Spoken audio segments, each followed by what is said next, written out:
Asterisk sign here. The lawyer's voice was flat, emotionless, as if he were asking her to sign a delivery slip, not a marriage contract. Lena Carter stared at the papers in front of her. Her hands were shaking so badly that the pen nearly slipped from her fingers. Outside the tall glass windows, rain poured down like the sky itself was crying. This wasn't how she had imagined her wedding day. No flowers, no family, no happiness, just desperation. If she walked away now, her father would die, and that truth hurt more than any humiliation ever could. Lena had been poor her entire life. Not the kind of poor that people romanticize in movies, the real kind, the kind where electricity is cut off without warning, where medicine is a luxury, where dreams are dangerous. Her father, once a hard-working construction worker, had collapsed on site 6 months ago. Kidney failure. The hospital bills kept rising. Her mother kept crying, and Lena kept apologizing. "I'm trying, Mama." She would whisper into the phone every night, "I promise." But promises don't pay medical bills. At 24, Lena worked as a live-in maid for the Reynolds family, one of New York's elite. They owned 3 houses. She owned 2 pairs of shoes. Her day started at 5 a.m., scrubbing marble floors, while her stomach growled. Serving breakfast, she was never allowed to taste. Smiling, while being treated like furniture. "Lena, did I ask you to stand there?" Mrs. Reynolds snapped one morning. "Go. You're blocking the light." "Yes, ma'am," Lena replied softly. She always replied softly, because poor girls learned. Early silence keeps you employed. That night, everything changed. Mr. Reynolds called her to his private study. That alone was unusual. Lena stood nervously by the door, wiping her sweaty palms on her uniform before knocking. "Come in." Inside, the room smelled of expensive leather and power. Mr. Reynolds sat behind his desk, and next to him stood a man Lena had never seen before. Tall, broad shoulders, perfectly tailored black suit. He didn't look rich, he looked dangerous. His eyes briefly met Lena's, sharp and unreadable, then looked away, as if she didn't matter. "Lena," Mr. Reynolds said calmly, "we have a proposition for you." Her heart started pounding. "Yes, sir." The stranger finally spoke. "We need someone trustworthy, quiet, invisible." Each word felt like a small slap. Mr. Reynolds cleared his throat. "This will only last 6 months." 6 months of what? Lena asked carefully. The man placed a thick file on the desk and pushed it toward her. "A marriage." He said. The word echoed in her ears. "A marriage," she repeated, her voice barely audible. "A fake one," Mr. Reynolds added quickly. "Purely legal. No physical relationship. No emotions." Lena felt dizzy. Why me?" she asked. The man's lips curved slightly, but there was no warmth. "Because you're poor," he said bluntly. "And because you need money." The truth hurt more than a lie ever could. Lena shook her head, stepping back. "I can't do this. I'm sorry." Mr. Reynolds leaned forward. $1 million. The room went silent. Lena froze. 1 million, he repeated. "Paid immediately." Her chest tightened. Her father's pale face flashed before her eyes. The sound of machines beeping in the hospital. Her mother begging doctors for more time. The stranger added calmly, "After 6 months, the marriage ends. You leave with the money. No strings." Lena's hands trembled. "What's your name?" she asked, looking at him.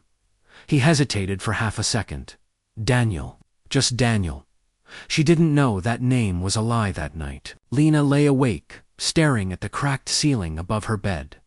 Fake marriage. $1 million. 6 months. Was this wrong? Yes, but letting her father die would be worse.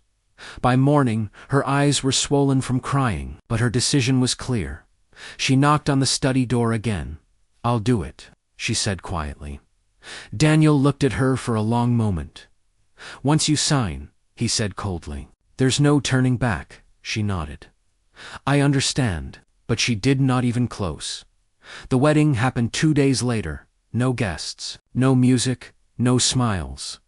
Lena wore a simple white dress, borrowed from a boutique. Daniel wore a black suit that probably cost more than her entire yearly salary. "Do you accept this marriage?" the registrar asked. Lena's throat tightened. She hesitated, then whispered, "I do." Daniel didn't hesitate. "I do." The papers were signed. The deal was done. Just like that. Lena Kartapur, Maid, invisible servant, became someone's wife. She didn't know. The man standing beside her was one of the most powerful billionaires in the country. She didn't know the world would soon tear her apart. And she definitely didn't know this fake marriage would turn into the most painful, beautiful love of her life. The car ride after the wedding was silent. Rain tapped against the tinted windows as Lena sat stiffly beside Daniel, her hands folded in her lap. The ring on her finger felt heavy, like a lie she couldn't take off. Daniel didn't look at her even once. "This is where you'll live," he finally said, as the car slowed.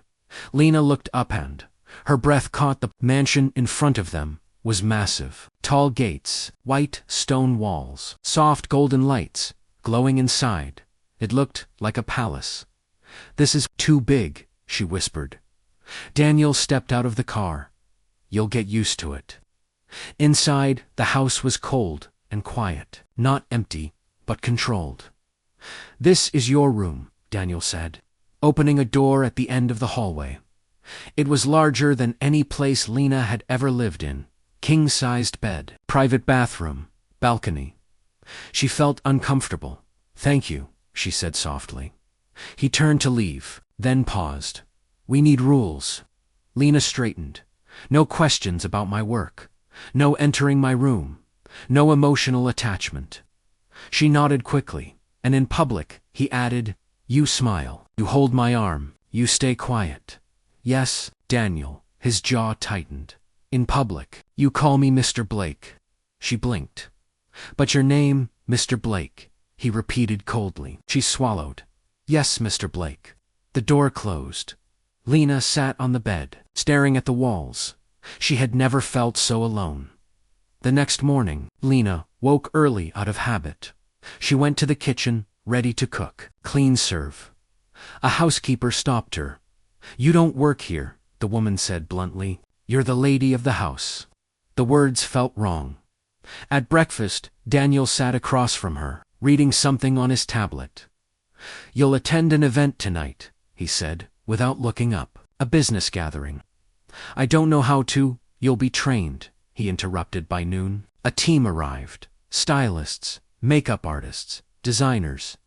They treated Lena like a doll.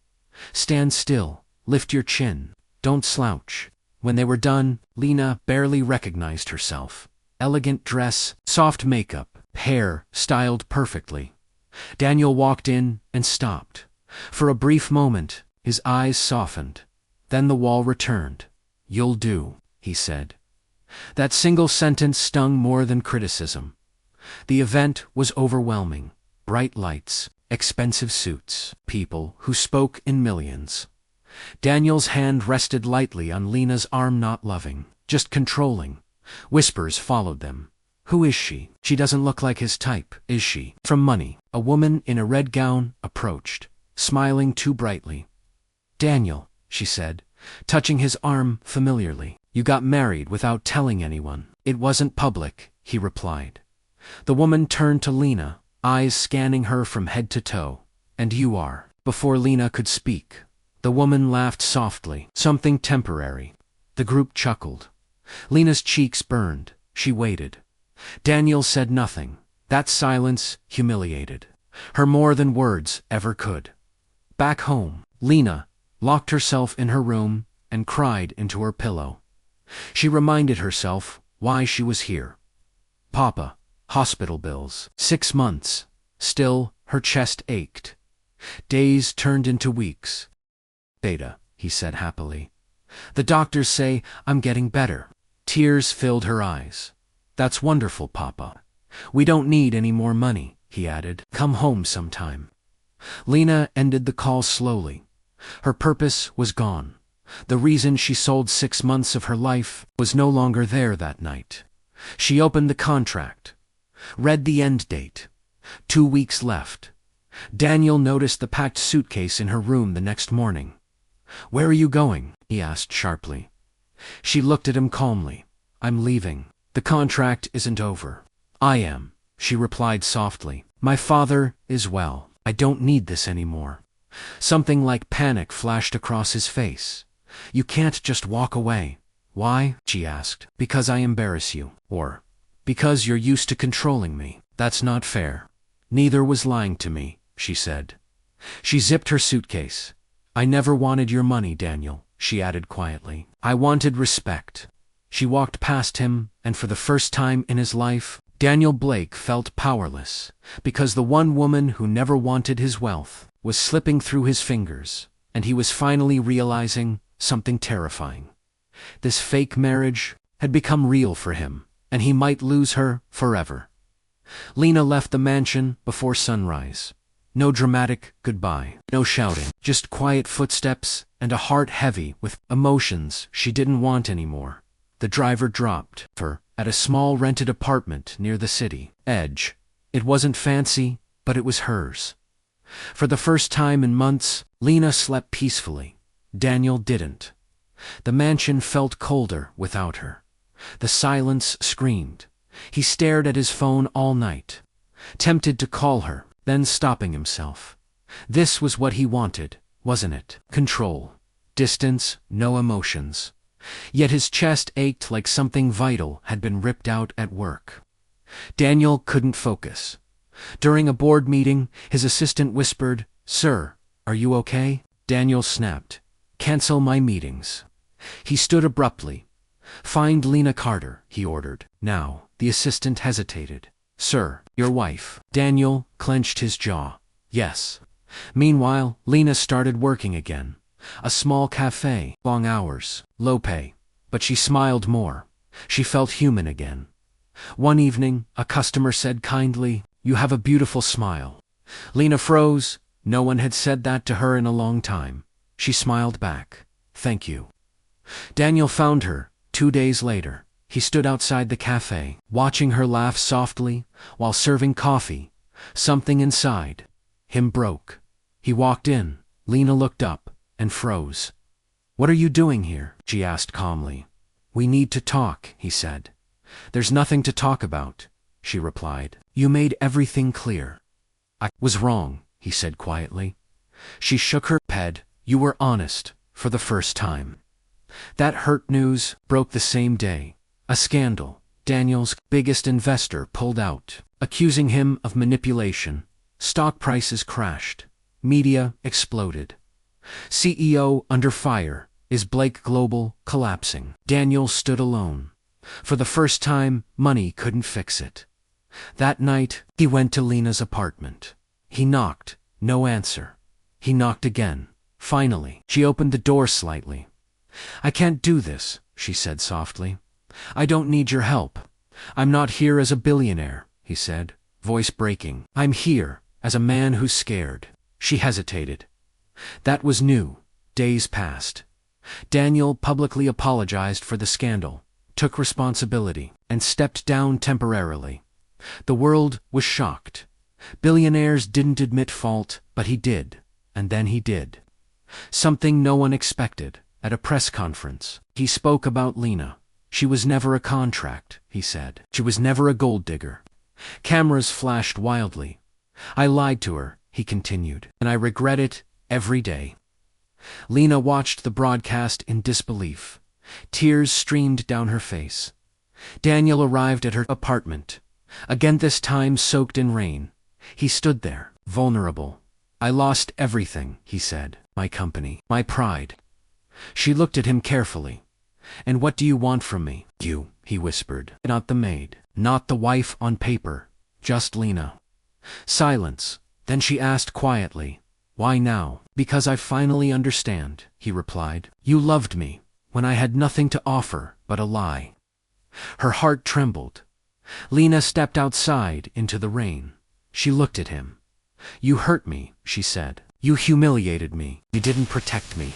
"I know," he said, tears in his eyes, "and I will spend my life making it right." She studied his face. This man wasn't powerful right now. He was honest. "Get up," she said softly. He blinked. "What?" "Stand up," she repeated. He did. "If you want me," she said, "you marry me again." He froze. "No contract," she continued. "No lies. No secrets." He nodded instantly. Yes. They married quietly. No press, no lawyers, just them. Daniel wore a simple suit. Lena wore a modest white dress. When he held her hands, they were warm. "Do you choose her?" the officiant asked. Daniel smiled. "I choose her. Every day." Lena's eyes filled with tears. "I choose him," she said softly. Later that night, Daniel whispered, "I don't deserve you." She smiled gently. "No," she said, "but you're learning." The world would later say, a poor maid changed a billionaire. But the truth was simpler. Two broken people chose honesty over fear. And this time, the marriage was real. Daniel treated her politely, but distantly, like an obligation. Sometimes he didn't come home at all. Sometimes Lena heard him pacing at night, talking angrily on the phone.